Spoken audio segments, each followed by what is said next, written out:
Nuclear reactor क्या होता है? एक चेन रिएक्शन होता है।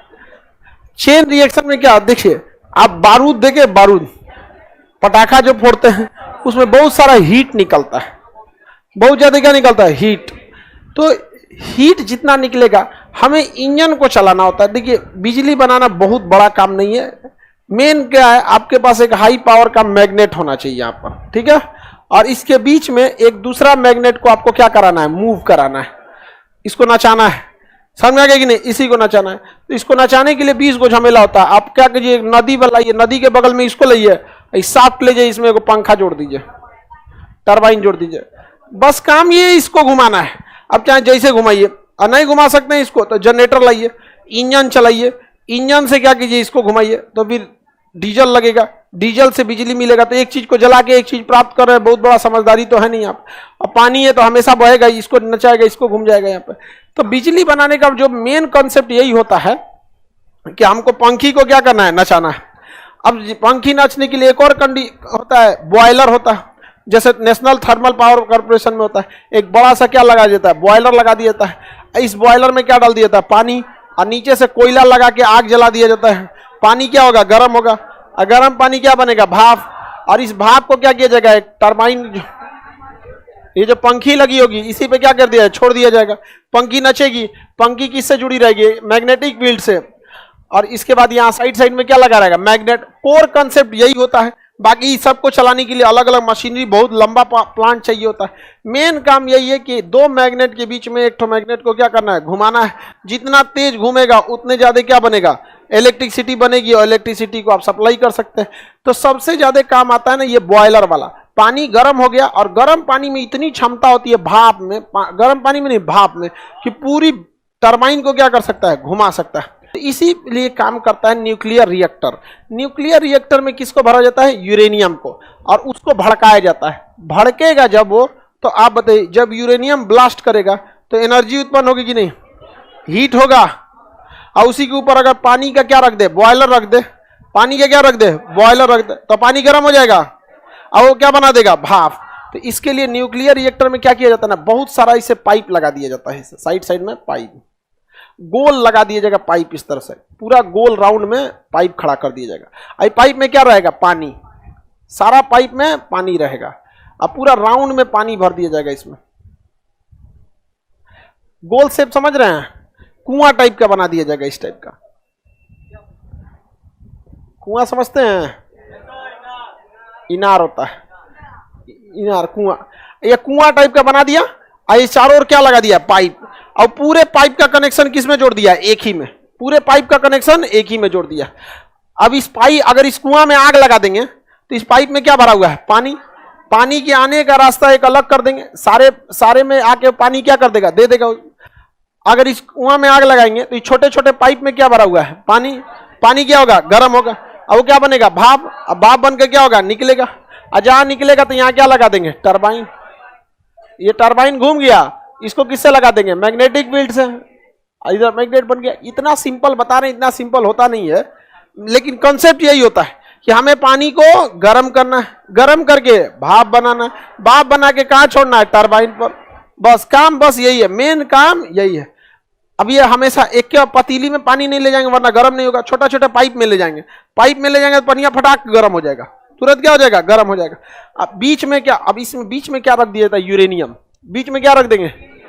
यूरेनियम। अब ये यूरेनियम इतना तगड़ा होता है कि जब ये यूरेनियम में ब्लास्ट होता है ना, यूरेनियम में क्या होगा? ब्लास्ट होगा। इतना ज्यादा हीट निकालता है जिससे कोयला कभी नहीं निकाल सकता है। यूरेनियम में इतना तगड़ा होता है। कलम बराबर यूरेनियम पूरे पटना को बिजली दे देगा एक दिन। एक दिन दे देगा, इसको आराम से दे देगा, उसके बाद वो बच जाएगा।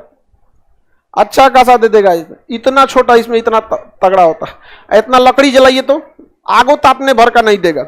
इसलिए यूरेनियम दुनिया का सबसे महंगा पदार्थ, दुनिया का सबसे महंगा पदार्थ यूरेनियम। समझ में आ गया कि नहीं आ गया? तो आप लोग खामखा में लोग देखते हैं ना, कोई चांदी का अंगूठी पहनता है, कोई सोना का पहनता है, कोई हीरा का पहनता है। यूरेनियम पहनो, गलती से दहक गया ना, काम खत्म हो जाएगा। समझ में? नेकलेस किस चीज का? यूरेनियम। लड़की लोग को समझ में आ रहा है? किस चीज का नेकलेस? यूरेनियम। ब्लास्ट हुआ तो क्यों गायब हो जाएगा हम? अरे पूरा मोहल्ला ले जाएगा वो। देखिए आप समझिए, अगर इतना एक कलम इतना कागज को अगर हम मोड़ दे,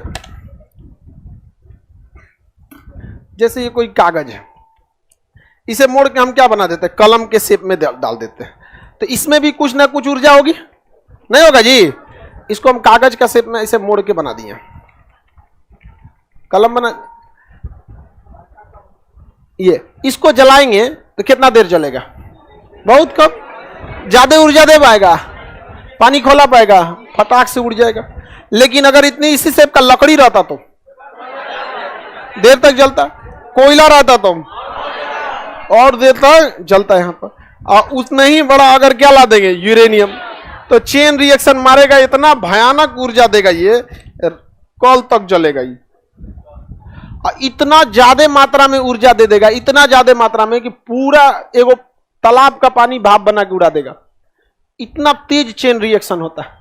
इसीलिए परमाणु बम में इसी को भर दिया जाता है, यूरेनियम को, और चारों ओर से पैक कर दिया जाता है, एक के बार आग लगा दिया जाता है। तो एक बार कोई भी चीज आग लगाएंगे तो एक्सपैंड करेगा, और यूरेनियम जितना तगड़ा है उतना तगड़ा एक्सपैंड करेगा। और यूरेनियम परमाणु बम जब फेंकते हैं उसमें क्या भरा रहता है, यूरेनियम, वो अपने बिखियाई ले पूरा भयानक, और उसको निकलने का जगह नहीं दिए। तो एगो घुसिया है, दूसर का तीसर का, एक के बार दगदगा के मारेगा सब, धम से पूरा हिरोशिमा नागासाकी की तरह उड़ा देगा सब। इसलिए यूरेनियम को जो जलाया जाता है वो कितना जलाया जाता है, धीरे धीरे धीरे धीरे, ताकि कंट्रोल में रहे, एक दूसरे के संपर्क में आने नहीं देता है सब। वरना यूरेनियम का एक रॉड गया और दूसर का में आ गया तो दहला देगा। इसी के बीच में क्या डालेगा, यूरेनियम का रॉड, और इस यूरेनियम का रॉड जैसे दहकेगा, चेन रिएक्शन होगा, इससे क्या निकलेगी, उष्मा, और वो इसमें इस पूरे पानी को गर्म करेगी, और वो भाप बनेगा। भाप बनेगा, किसे घुमाएगा, टरबाइन। अब ये भाप अपनी पूरी उष्मा को 100%, अब इसमें उष्मा बचा नहीं, अब ये उष्मा को क्या कर चुका है, खो चुका है। जैसे बाहर निकलेगा इसे, तो इसे भेज दिया जाता है कहां पर, कूलिंग टावर में ठंडा होने, वही भाप बन के उड़ता है, जो इसमें दिखा ना कूलिंग टावर। ये धुआं नहीं निकल रहा है, क्या निकल रहा है, भाप। वो जो भाप एक्स्ट्रा आया है उसी में छोड़ दिया, क्या निकल गया, निकल गया। और ये पानी दिख रहा है, ये पानी क्यों रखा गया, ये पनिया को क्या बनाएगा, भाप।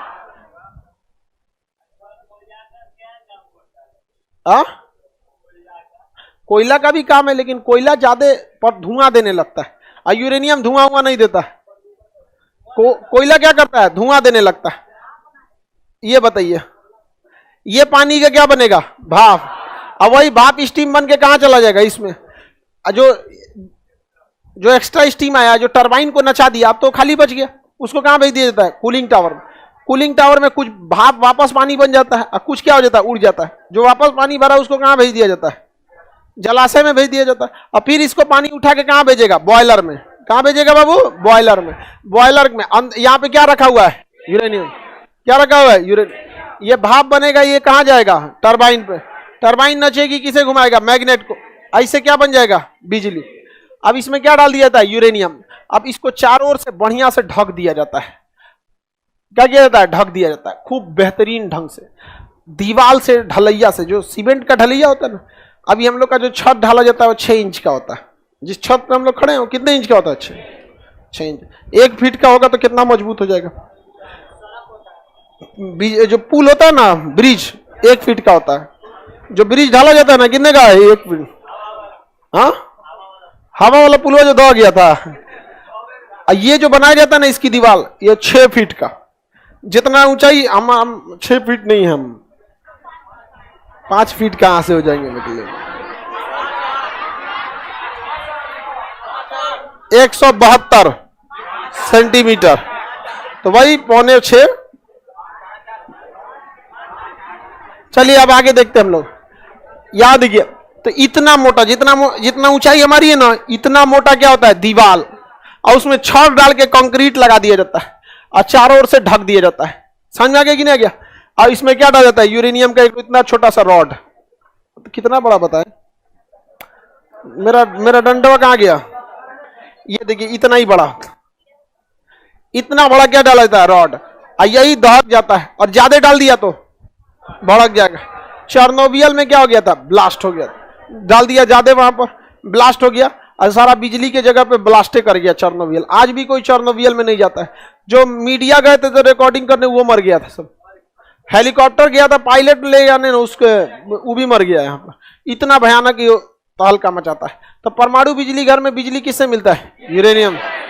बिजली यूरेनियम से बनती। मेन कॉन्सेप्ट यूरेनियम का काम होता है गर्म करके भाप बनाने का। जितना पानी में जितना यूरेनियम कर दे, 1 किलो यूरेनियम जितना में करेगा ना, उतना में कम से कम आप समझिए 20 ट्रेन लगेगा कोयला का। 20 गो ट्रेन भर भर के कोयला देंगे ना तो उतना लगेगा वहां पे। और उसमें से तो महंगा भी है तो प्रदूषण भी तो कम किया।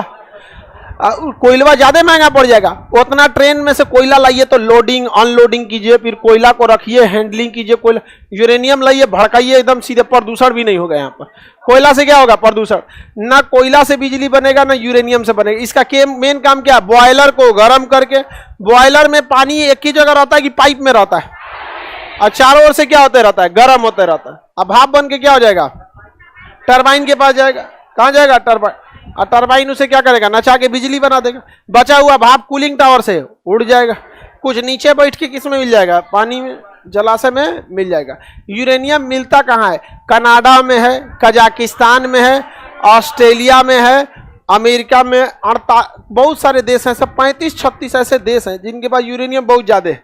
भारत के पास यूरेनियम नहीं है। हालांकि झारखंड के जादूगोड़ा की खान में यूरेनियम मिला है, लेकिन वह यूरेनियम अच्छे क्वालिटी का नहीं है। जैसे चावल ही आप खाते हैं तो कई कैटेगरी का चावल होता है। एक ऐसा चावल मिलेगा लंबाई चौड़ाई बराबर रहेगा, तो सारा चावल खाने लायक भी तो नहीं रहता है ना। उसी तरह यूरेनियम भी सारा यूरेनियम यूज लायक नहीं रहता। तो भारत को जो यूरेनियम मिला है उतना तगड़ा नहीं है। बताइए परमाणु बिजली घर में किसका प्रयोग होता है? लेकिन थोरियम से भी बिजली बन सकती है, लेकिन थोरियम भड़क में नहीं करता है। उसे साफ करना बड़ा मुश्किल काम है। आप पूछिएगा कि साफ करने में क्या मुश्किल है? बहुत मुश्किल है। आपको धान दे दिया जाएगा, चावल बनाने में हालत खराब हो जाएगा। आपको समझ में आ गया कि नहीं? 1 कुंटल धान दे दे, कह दे कि चावल बनाइए, नहीं बना पाएंगे। उसको बहुत मुश्किल होगा, कूटना पड़ेगा, फिर ये करना पड़ेगा। तो उसके लिए राइस मिल आता है, दे दीजिए, राइस मिल में उड़ा देगा सारा धान का अलग से। तो मशीन राइस मिल चाहिए ना जी, उसी तरह चाहिए कि, लेकिन राइस मिल में दिक्कत नहीं है, चावलवा भड़केगा थोड़ी ना। उसको साफ करने के लिए चावलवा भड़केगा, जो यूरेनियम भड़क जाएगा। ज्यादा जहां दाका है साफ करने के चक्कर में भड़क जाएगा, वहीं पे ले दे पूरा प्लांटे सहित उड़ जाइएगा यहाँ पर। उसी तरह भारत चाहता है कि थोरियम को इनरिच करके साफ किया जाए ताकि इसे भड़काया जा सके, क्योंकि दुनिया का 80% थोरियम किसके पास है? भारत। अब 20 बचा हुआ 20% ब्राजील के पास है। दोनों लोगों की टेक्नोलॉजी उतनी आगे नहीं है। यूरोप वाले नहीं चाहते हैं सब कोई भी वैज्ञानिक थोरियम पे रिसर्च करे। थोरियम पे रिसर्च करेगा दिक्कत हो जाएगा, वहां पे भारत को फायदा हो जाएगा, उन लोगों को घाटा हो जाएगा। यहाँ पे मेहनत करे मुर्गा अंडा खाए फकीर, तो इसलिए वो नहीं चाहते हैं सब क्या चीज थोरियम पे रिसर्च हो। थोरियम पे रिसर्च होगा, सारा फायदा किसका हो जाएगा? अतः भारत को इतनी बिजली मिलेगी जिसका कोई हद नहीं। थोरियम हम लोग के पास केरल में भरा हुआ है, आंध्र प्रदेश में भरा हुआ है, तो यूरेनियम अभी खरीदना पड़ता है। अतः भारत के पास क्या आ जाएगा? थोरियम। और थोरियम आ गया तो कोई दिक्कत है? अब भारत के वैज्ञानिक इस पर रिसर्च कर रहे हैं। जैसे थोरियम से बिजली बनने लगेगा, हमारे यहाँ बिजली फ्री, जैसे दिल्ली में है ना, सबके पास बिजली फ्री, टेंशन खत्म हो जाएगा। समझ में आ गया कि नहीं आ गया? तब हम एसी लगा देंगे सबके लिए। बताइए, जब तक ये कंट्रोल में है हमारे लिए क्या बनाएगा? बिजली। आज जिस दिन कंट्रोल के बाहर गया, बम। और थोड़ा मोड़ा बम नहीं, क्योंकि जो इसका धुआं निकलता है ना, किसी चीज का धुआं खत्म नहीं होता है, हवा में मिल जाता है। और इसका धुआं जो होता है हमारे डीएनए को बदल देता है, डीएनए चेंज कर देता है।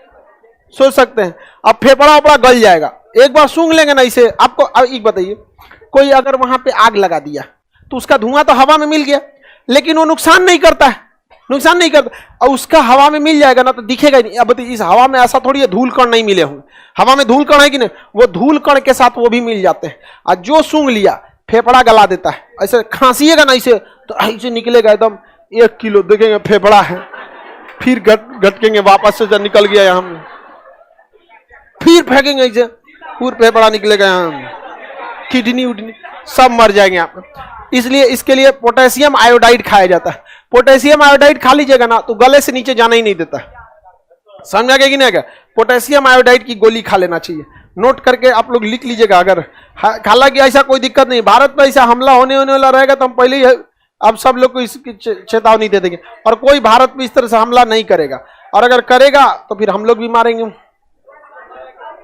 कोई नहीं करने वाला। हाँ नहीं, अब कोई देश परमाणु बम थोड़े मारता है। मार देगा तो सोचो हम लोग का अपना नहीं रखे हैं लोग, मारेगा आदमी यहीं पे वहां पे। लेकिन पोटेशियम आयोडाइड की गोली इसलिए खा लेना चाहिए, परमाणु बम मारे ना मारे, हमारा जो परमाणु बिजली घर है वही भड़क गया तब क्या होगा? तो वहां पे पोटेशियम आयोडाइड की गोली बांट देनी चाहिए। वहां पर वो लोग खा के ही बच सकते हैं। इतना भयानक होता है कि वो हवा में मिक्स हो जाएगा और हवा कभी खत्म होने वाली नहीं है। उस एरिया में जाइएगा 30-40 किलोमीटर की एरिया में, अगर आप 100 साल बाद भी जाइएगा तो भी मर जाइएगा। चेर्नोबिल जो यूक्रेन में जो घटना हुआ था ना, वहां ये घटना 1946 की है, 86 की है, 86 की। आज भी वहां कोई नहीं जाता है, ना रूस के सैनिक गए हैं ना यूक्रेन के सैनिक गए हैं। जहां जाएंगे तो मर जाएंगे वो लोग। अब मरने के बाद जो लाश उठाएगा वो भी मरेगा। सेम कोरोना देख रहे हैं, कोरोना कैसे कोरोना एक दूसरे से फैलता है। तो बस कोरोना से खतरनाक, वो तो टाइम नहीं देता ना, कुछ नहीं देगा, सीधे खत्म हो जाएगा। और जिनको कम झटका लगेगा उनका डीएनए बदल जाएगा। हमारी डीएनए में ही सारी जानकारी है कि अगली पीढ़ी में भी 2 आंख देना है, हार्ट देना है, फेफड़ा देना है, वो डीएनए बदल देगा। पता चला उसमें से आंखिए छोड़ देगा तो अगला लड़का पैदा होगा बिना आंखिए का, कोने का मुड़िए छोड़ देगा, बिना मुड़िए का पैदा हो गया वो। बहुत खतरनाक होता है। तो परमाणु रिएक्टर, हाँ, पहला परमाणु बम कौन झेला? जापान। दूसरा झेला जापान 6 अगस्त और 9 अगस्त 1905। और 2011 में उसका अपना बिजली घरवा उड़ गया, फुकुशिमा ब्लास्ट कर गया वहां पे। आप कहेंगे कैसे? तो सुनामी आया था और सुनामी आया दहला दिया उसको, वहां पे भी दिक्कत हो गया। जापान कसम खाया कि हम परमाणु हथियारों से दूर रहेंगे और बिजली घर से भी दूर रहेंगे। वो 2050 तक अपने सारे परमाणु बिजली घर को बंद कर देगा। कहा गया कि भाई एगो तो हमारे यहाँ भूकंप आ जाता है, सुनामी आ जाता है, परमाणु बम पटक के चल गया अमेरिका, हमारा वाला अपने फट जाता है। समझ में आ गया कि नहीं? उसका अपने फट गया। तो अब हम लोग के पास भी है डर इस बात का है, सीखना चाहिए हमें। कुरान कुल्लम, नरौरा, रावत भाटा, काकरा पारा, इतना हम लोग के यहाँ रिएक्टर है। भड़क गया तो हम लोग क्या करेंगे? उन सब के पास तो इतना हाईटेक एडवांस टेक्नोलॉजी है, हम लोग के खेत का आग ना बुझा पाता है, यूरेनियम को जी बुझाएगा सब। अरे सब छोड़ो, किसी राज्य का सबसे ज्यादा चीजें कहाँ रहती है? सचिवालय में रहती है। बिहार सचिवालय में आग लगा तो 4 दिन बाद बुझाता। जो हम लोग को घरे में लगेगा तब क्या होगा? वो तो पड़ोसी है, फायर ब्रिगेड को हम लोग क्या कोई बुलाइबे नहीं करता है। चाचा आग लग लो, बस ले बाल्टी मार के बुझा देगा। वहां बाल्टी नहीं ना मार सकते हैं, मर जाएंगे वहां पे तुरंत। हवा प्रदूषित हो जाती है वहां तुरंत। वहां पे जो एरिया होता है उस तुरंत एरिया को सीज कर दिया जाता है। वहां अगल बगल में किसी को आने नहीं दिया जाता है। समझ में आ गया कि नहीं आ गया? परमाणु रिएक्टर। अब आगे परमाणु रिएक्टर के बारे में समझाएंगे, आप लोग बैठे रहेंगे अभी, ठीक है?